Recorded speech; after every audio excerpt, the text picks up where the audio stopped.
क्या आप जानते हैं भगवान श्री कृष्ण का सबसे गोपनीय और दिव्य ज्ञान क्या है? इसे जान लेने वाला व्यक्ति कभी अज्ञान में नहीं भटकता।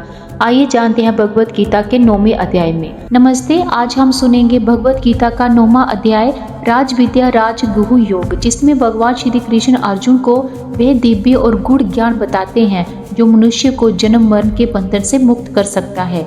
ये ज्ञान सरल है, पवित्र है और सीधे अनुभव से बताया जा सकता है। भगवान श्री कृष्ण जी समझाते हैं कि संपूर्ण सृष्टि उन्हीं से उत्पन्न हुई है और वहीं से धारण करते हैं। वे कहते हैं कि सभी प्राणी मुझ में स्थित है, परंतु मैं किसी बंधन में नहीं हूँ। जैसे आकाश सर्वत्र व्याप्त होने के बावजूद किसी से बंधता नहीं रहता, वैसे ही परमात्मा संसार में रहते हुए भी उससे परे हैं। भगवान श्री कृष्ण भक्ति के महत्व को स्पष्ट करते हैं। कहते हैं कि यदि कोई भक्त प्रेम और श्रद्धा के साथ मुझे केवल एक पत्ता, फूल, फल, जल भी अर्पित करता है तो मैं उसे स्वीकार करता हूँ। सच्ची भक्ति बाहरी आडंबर से नहीं बल्कि निर्मल हृदय और निष्काम भाव से होती है।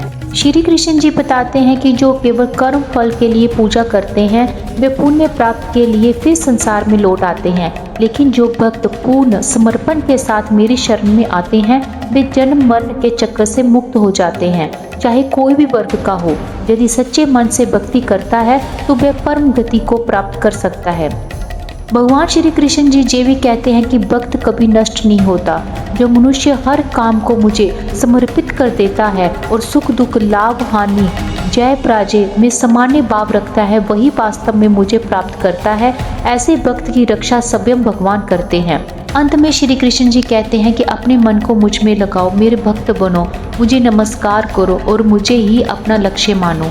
अंत में हम इस अध्याय से ये सीखते हैं कि ज्ञान, कर्म और भक्ति का सर्वोच्च रूप समर्पण है और इसी मार्ग से मनुष्य परम शांति और मोक्ष को प्राप्त करता है। जय श्री कृष्ण।